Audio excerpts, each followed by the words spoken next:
Assalamualaikum warahmatullahi wabarakatuh. Alhamdulillahi rabbil alamin wa bihi nasta'inu ala umurid dunya waddin wa ala alihi wa ashabihi ajma'in. La hawla wa la quwwata illa billahil aliyyil azim. Rabbi shrah li sadri wa yassir li amri wahlul 'uqdatam min lisani yafqahu qawli. Amma ba'd. Yang saya hormati, yang saya banggakan, Khatimul Majelis Iman Fadilah. Nggih, leres nggih. Khatimul Majelis Kiai Haji Iman Fadilah. Yang saya hormati, yang saya banggakan, Mas Haji Arnas. Yang hari ini semua jadi ketua. Ketua Basnas, ketua KONI, mungkin sampai ketua RT juga dikuasainya. Bapak-bapak, ibu-ibu yang hadir pada kesempatan malam hari ini yang saya hormati, Alhamdulillahirabbil alamin. Pada kesempatan malam hari ini kita bisa bersilaturahim, kita bisa bermuwajahah di majelis yang insya Allah mubarak, yang insya Allah diberkati oleh Allah, yang insya Allah mendapatkan rahmat dari Allah, yang insya Allah dan semoga mendapatkan ridho dari Allah Subhanahu wa Ta'ala. Amin Allahumma amin. Saya tadi tanya ke Pak Iman Fadilah, Mas, iki porak bahaya neng dindi digeruduk neng kene ke aman. Oh iya pun, anu Mas Arnas aman. Sekitar 2 minggu yang lalu saya dihubungi Pak Kiai Haji Iman Fadilah, Mas Jamal mangke tanggal 18 saged nyuwun wekdale. Napa Mas ngisi pengajian? Wah, ora salah kok aku ngisi pengajian. Tapi temanya kewirausahaan lho, ngaji pengajian malah temanya kewirausahaan iki piye. Wis pokoke ngono, nggih insyaallah. Pada malam hari ini kita akan diskusi sejenak terkait persoalan ekonomi, kewirausahaan dan bisnis. Cuman karena kebetulan saya itu alumni IAIN, Akidah Filsafat, tak tarik ke filsafat dan teologi dulu. Al yadul ulya min khairim ngayadis sufla. Jadi landasan teologi orang mau berbisnis, orang mau kaya itu harus berpikir yang pertama adalah tangan di atas lebih baik daripada tangan di bawah. Mental kita itu selalu berharap, tapi tidak berharap dari Allah. Berharap bantuan, berharap sumbangan. Ono pendataan RT sembako, masya Allah antrine. Itu mental kita. Itu yang memang susah untuk kita rubah. Ono program, wah langsung daftar pertama kali untuk bantuan hibah, untuk bantuan apapun. Itu mental kita. Dari kecil kita selalu, mungkin ini hanya saya, ditanamkan besok kalau kaya itu neng akhirat hisabe suwe. Mulane rasa suge-suge. Dan harta benda itu tidak bisa dibawa mati. Jarine ngono. Nah, saiki wanita bantah kayak gitu, bahwa harta benda itu bisa dibawa mati. Harta benda itu bisa dibawa mati. Tetapi bukan sampean yang bawa. Titipkan ke pantai asuhan, titipkan dulu ke masjid, titipkan dulu ke TPQ, titipkan dulu ke orang miskin dan sebagainya. Insya Allah niati we titip ora apa-apa. Nek kowe niati ngono mung njaluk sedekah, yes tak wae sak ikhlase. Kowe gremeng we. Nek kowe niati malah nek salah niat gremeng. Masjid tak bantu malah aku ora dibagi imam lho. Anakku kok pondok ora duwe jadwal imam.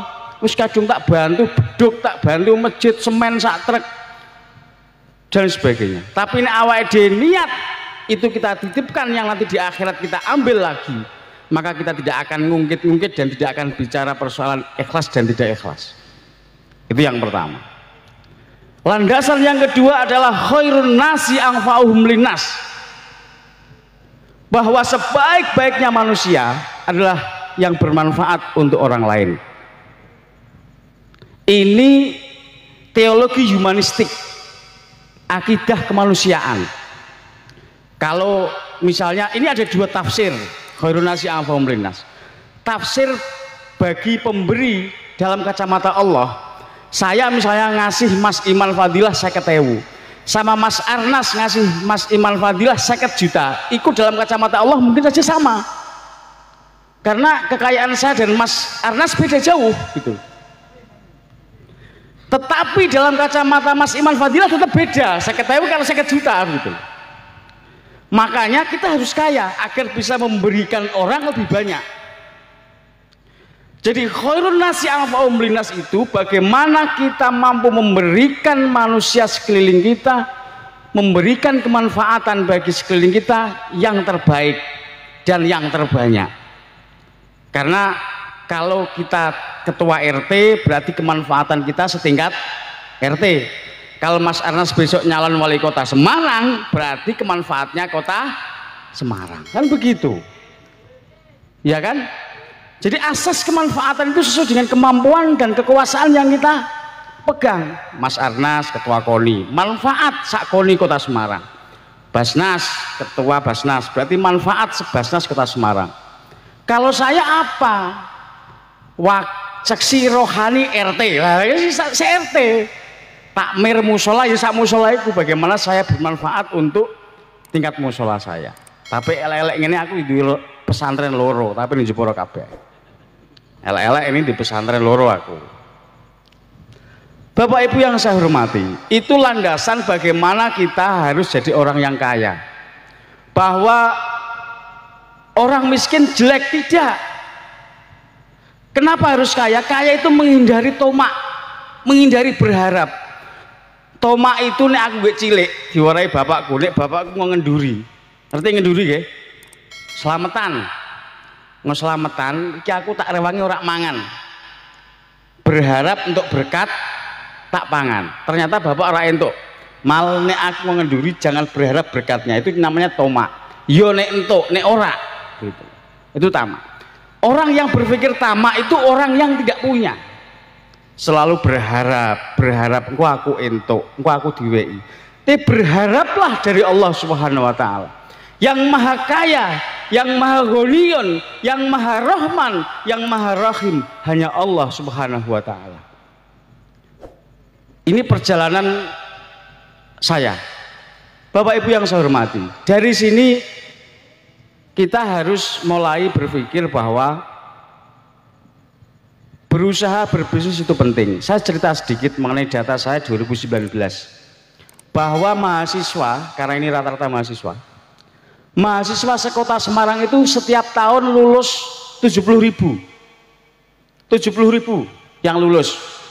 Wahid Hasim, UIN, terus kok Unwahas sama ya, Unisula, IKIP, sudah semua itu sekitar 70.000 setiap tahun. Pendaftaran pegawai negeri 3 tahun sekali. Itu pun formasinya macam-macam. Kalau saya tidak akan bisa jadi pegawai negeri karena saya itu sarjana saya akidah filsafat. Ora ono formasi sarjana, ora ono formasi pegawai negeri yang menerima sarjana akidah filsafat. Pokoknya jasaku rak kanggo gitu. Rak kan. Lah, dari situ peluang pegawai negeri sangat kecil kalau yang teman-teman bercita-cita menjadi pegawai negeri. Hari ini teman-teman daftar sebagai karyawan Indomaret, Alfamart sebagai kasir yang gajinya Rp2.450.000 itu. Antrinya luar biasa. 2 orang yang diterima berkasnya ribuan. Terus teman-teman mau apa pasca lulus? Tadi saya cerita Mas Arnas. Saya sering ketemu para anak kiai, Gus-Gus itu. Kalau sama kiainya saya tidak berani. Gus, nyun sewu. Santri ini jangan ribuan. Setiap tahun ada kelulusan santri 500, 700. Pasca lulus mau ngapain? Kalau di rumah tidak punya pondok, di rumah tidak punya masjid, di rumah tidak punya musola. Kalau Pak Kiai Iman Fadilah kreatif, mendirikan majelis sendiri, Al-Fadilah, kreatif, karena tidak kebagian pondok. Kalau yang tidak kreatif, beliau kan dokter, jelas kreatif, dekan dilawan kan begitu. Saya juga dosen UNUAS loh Pak, mohon maaf, tapi tidak di FAI. Nah, terus mau bagaimana Mas? Gus, nyuwun tulung, saya siap mewakafkan saya. Kalau ada pondok pesantren yang mau muwadaah Rusana, saya siap untuk memberikan materi kewirausahaan. Jadi saya membayangkan sore-sore dia ngajar di Madin, gajinya 150.000 satu bulan, itu 150.000 itu kerokok untuk telu, ngrumati bojo, ngrumati anak, gitu. Bayar listriknya orang terus 50.000 tombok. Piye carane?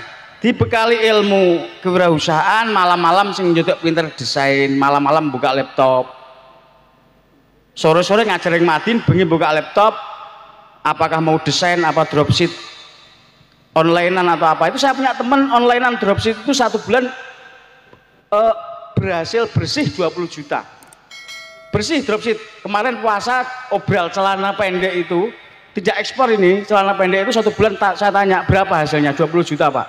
Saya bayar karyawan 2. Oh sangat nemen wani bayar karyawan. Satu ngoperatori laptop, yang kedua bagian ambil barang kirim, ambil barang kirim. Dia tidak punya konveksi, dia hanya dropship. Itu 20 juta. Dia hanya alumni SMK, tidak alumni UNWAS, alumni SMK. Kok guyu napa? Hah? Muni UNWAS kok terus guyu? Aku UNWAS lho mangsamu. Bapak Ibu yang saya hormati, jadi bekal-bekal mental kewirausahaan itu sangat penting. Yang perlu saya garis bawahi adalah peluang karyawan, peluang pegawai negeri itu sangat kecil. Yang peluang terbesar adalah bisnis. Kenapa? Bisnis itu kalau satu orang berbisnis, dia minimal ngajak 2 orang, itu sudah ngangkat 300% dari dia. Dia karyawannya 2. Coba kita semua yang hadir di sini, pasca dari sini teman-teman punya pikiran saya harus kaya. Kaya itu harus. Sekarang saya punya prinsip, mari kita kaya. Setuju lah? Setuju nak, ayo kaya. Setuju ono duduman? Setuju. Ojo setuju nek sampean siap kaya, ojo siap nerima duduman. Wani pura? Lho tenan? Nek sampean siap kaya, ojo siap nerima bantuan. Loh, saiki kudu dicekel. Kenapa? Karena kita harus memberi. Kita harus memberi. Sampean per hari sedekah piro tak takok? Nek pengen sugih. Wis kudu dilatih sedina sedekah minimal piro. Gitu kan? Sing lanang-lanang Jumat ning kene 5.000, ning kene 50.000, ning kene 10.000, jikok 5.000. Gitu? Keliru 50.000 pusing dengan aduh, keliru 50.000. Jangan, itu penting. Gitu kan? Itu penting. Makanya teman-teman, mari kita tanamkan bahwa kita harus mulai melatih mental kita untuk mental memberi. Itu penting. Karena dengan latih mental memberi, kita akan semangat punya etos kerja yang tinggi untuk berwirausaha. Apapun, peluang itu banyak. Peluang itu banyak. Sangat banyak peluang itu. Dunia, apalagi dunia internasional. Sekarang ekspor di Indonesia itu ada ekspor daun pisang. Loh iya. Jangan ojo guyu, daun pisang kan bagi botok gitu. Itu bisa diekspor. Bisa diekspor itu. Bisa ekspor waktu musim rambutan, ekspor rambutan. Musim mangga bisa ekspor mangga. Musim manggis itu di dunia hanya ada 3 negara. Salah satunya Indonesia. Dan orang Amerika butuh pengen manggis loh. Rumang samu. Mau semangan numan pesen maneh.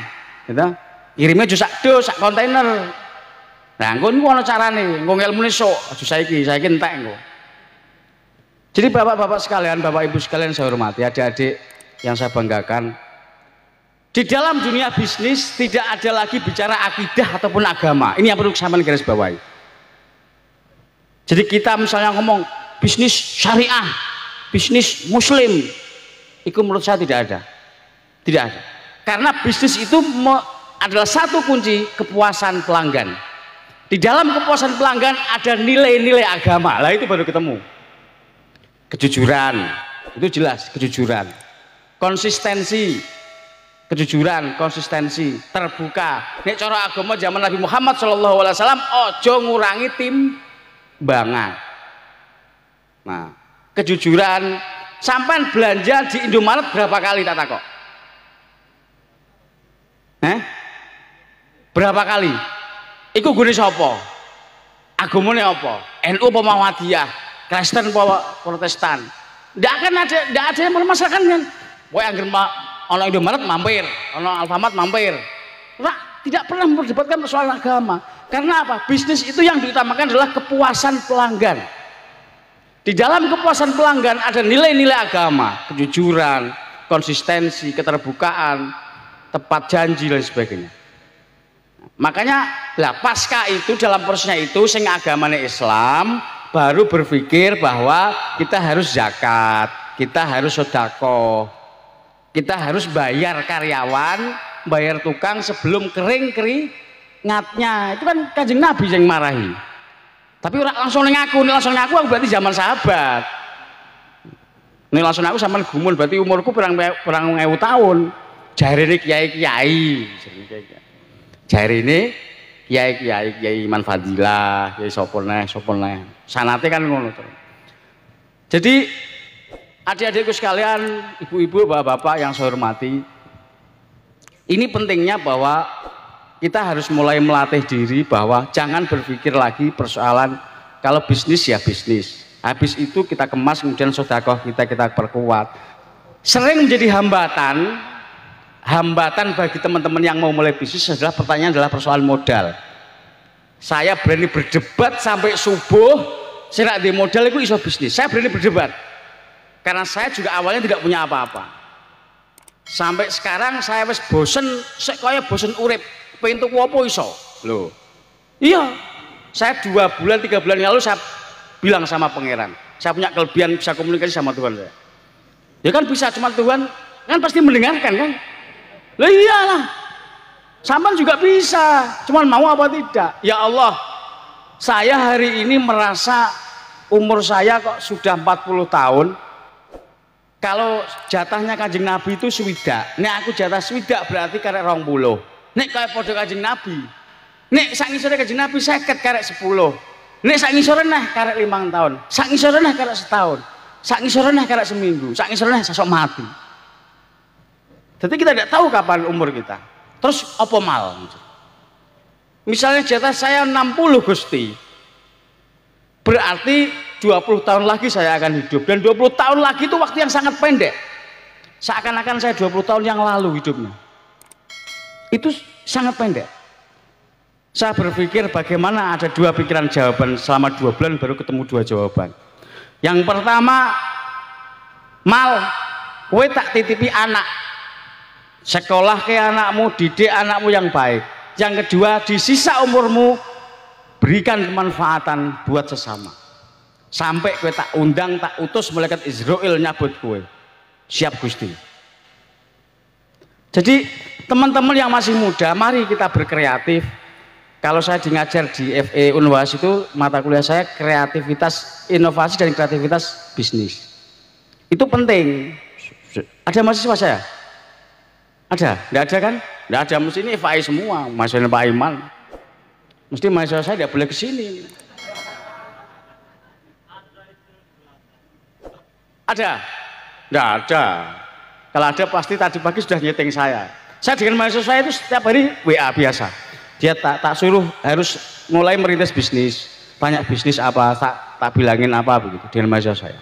Saya 24 jam dengan mahasiswa saya untuk harus berbisnis, saya telepon, gimana bisnismu sekarang kayak apa? Tak tanya. Ya, kalau kuliah tak tanya satu persatu bisnismu perkembangannya kayak apa, tak tanya. Jadi hal-hal yang seperti itu harus kita kuatkan dalam mental kita. Kunci utama dalam sebuah bisnis adalah mental, bukan modal, bukan apapun, mental. Kalau persoalan koneksi, sampean sergep-sergep silaturahmi. Jadi kalau persoalan koneksi, sampean sergep silaturahmi, sampean sergep. Oh, nggih. Nggih, matur suwun. Nggih.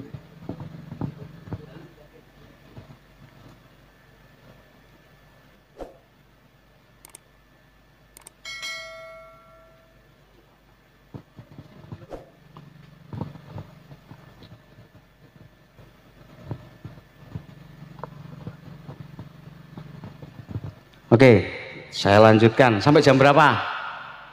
Tak tanting ya iki. Jam 11. Oke. Jangan ra langsung jam 11. Salah ya muni kan. Adik-adik yang saya hormati, bapak-bapaknya sudah tidak ada kan, nanti adik tinggal. Kepenak, jadi wong nyekel miki paling kepenak, berkuasa.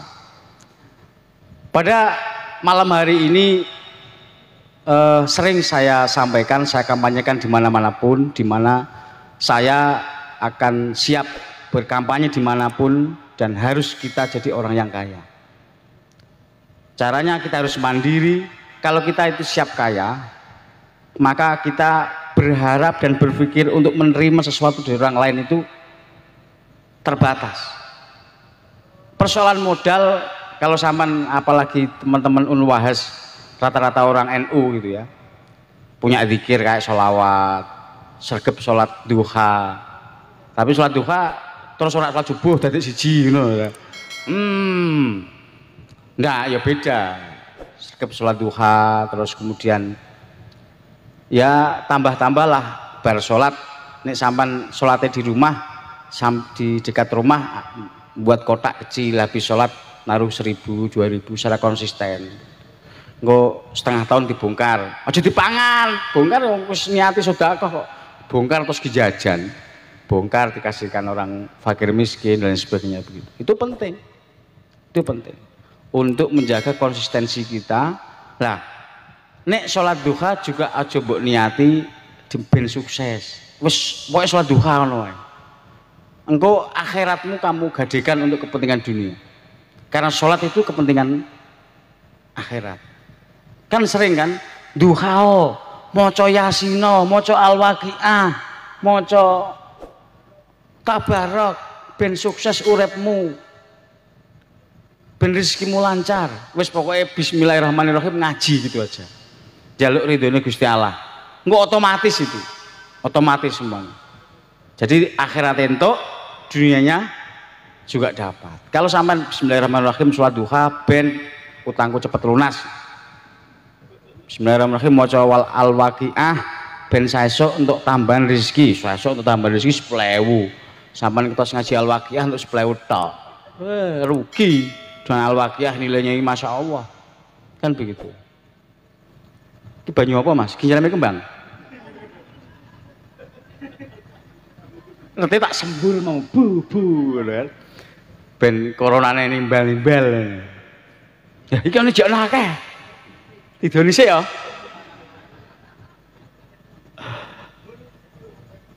Adik-adikku yang saya hormati, mari kita siap baca peluang di sekitar kita, banyak sekali peluang, dan jangan sampai buat main-main. Artinya kalau kita berbisnis harus komitmen, konsisten, dan harus jaga kepercayaan yang namanya trust.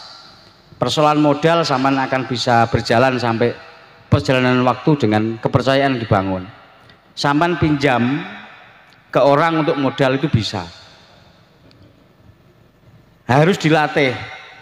Orang pinjam utang, orang pinjam uang, kok sampean pinjam uang ke saya, Pak Jamal pinjam uang berapa, 500.000. Itu prinsipnya orang yang dipinjam itu pasti punya uang, bisa bantu, bukan punya uang, bisa bantu. Pasti mbaknya pinjam ke mbaknya, aku pinjam uang 200.000 buat makan, itu mesti bisa bantu. Tapi kok kadang orang dikasih karena orang percaya, karena tidak percaya. Tak silai seminggu, ngomongnya seminggu jebule sesasi, kadang malah lali. Itu biasa kan, 1.000, 200.000 lali. Makanya itu penting bangun kepercayaan. Mulai dari yang masih mahasiswa ini, kalau pinjam temennya harus sesuai waktu kapan tempo mengembalikan pinjaman. Itu nanti akan merubah mental, akan membuat mental sampean dibangun kepercayaan. Mulai dari teman, relasi, nanti punya investor, nanti punya bank dan sebagainya. Itu adalah persoalan kepercayaan. Dalam agama Islam juga penting, itu namanya bangun kepercayaan tadi itu. Jadi adik-adikku sekalian, pada malam hari ini pesan beberapa pesan saya, kesimpulan saya adalah mari teman-teman siap untuk jadi pengusaha, teman-teman siap untuk jadi orang yang bisa memberi, jangan berharap untuk diberi. Ini zaman aku cilik protes, al yadul ulya khairum minadis sufla, tangannya sing wae ning ngene nih, ngene jenenge. Ini tanganku di atas itu baik loh, itu tetap caranya samin ya gitu kan. Jadi itu yang pertama. Yang kedua, konsep khairun nasi anfa'uhum linnas kita pegang. Bagaimana sejauh mana kemanfaatan diri kita untuk orang lain. Kita mimpin organisasi juga bermanfaat untuk orang lain. Kita mimpin, kita jadi dosen, kita jadi guru, kita jadi apapun juga bermanfaat untuk orang lain. Dan kita, kalau kita kaya, ono konco butuh apa ya kita bisa membantu. Ada tetangga kita dari kampung butuh apa kita bisa membantu dan sebagainya. Alangkah indahnya kalau kita semua di sini yang hadir berpikir bahwa saya harus jadi pengusaha sukses, saya harus jadi pengusaha yang baik, saya harus jadi pengusaha yang bisa bermanfaat untuk orang lain. Demikian adik-adikku sekalian, semoga apa yang saya sampaikan dengan singkat ini bisa bermanfaat untuk kita semua, dan kita semua selalu jangan lupa berdoa kepada Allah Subhanahu wa taala, minta yang terbaik, minta rahmat dan ridha Allah Subhanahu wa taala. Apapun aktivitas kita besok, apapun kegiatan kita besok, jadi dosen, jadi pengusaha. Saya tidak pernah bercita-cita jadi dosen, karena saya dulu kuliahnya itu dangtek, tidak kayak Yai Iman Fadilah yang sergep, terus teman-teman yang memang akademisi. Saya bukan akademisi dulu, saya senangnya dulan, tapi hari ini saya ngajar di 3 fakultas, dan bukan saya yang kelamar, tapi kampus sendiri yang minta ke saya untuk minta jadi dosen.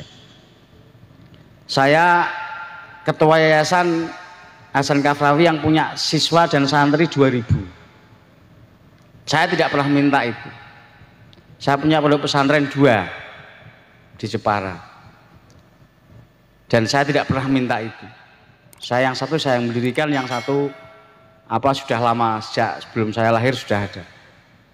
Semoga saya hanya berpikir bagaimana agar kehidupan saya lebih bermanfaat, minimal besok nek aku mati ana sing macake Fatihah. Jadi itu aja pikiran saya.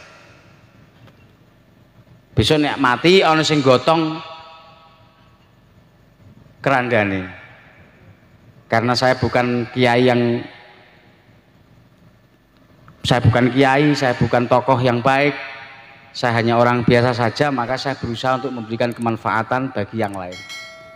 Dan yakinlah bahwa kalau kalian siap jadi pengusaha, maka harus disiapkan mulai dari sekarang. Rizki Allah yang menentukan. Tapi kalau saya boleh mengibaratkan persoalan rizki itu kayak musim hujan, bagaimana kita membawa ember, ada yang membawa sendok, ada yang membawa drim, ada yang membawa ciduk. Dia akan dapat air hujan itu sesuai dengan barang yang dibawa. Begitulah kalau kita menyiapkan banyak usaha, kita punya usaha yang berpikir besar, maka suatu saat kita juga akan menerima rezeki itu yang besar.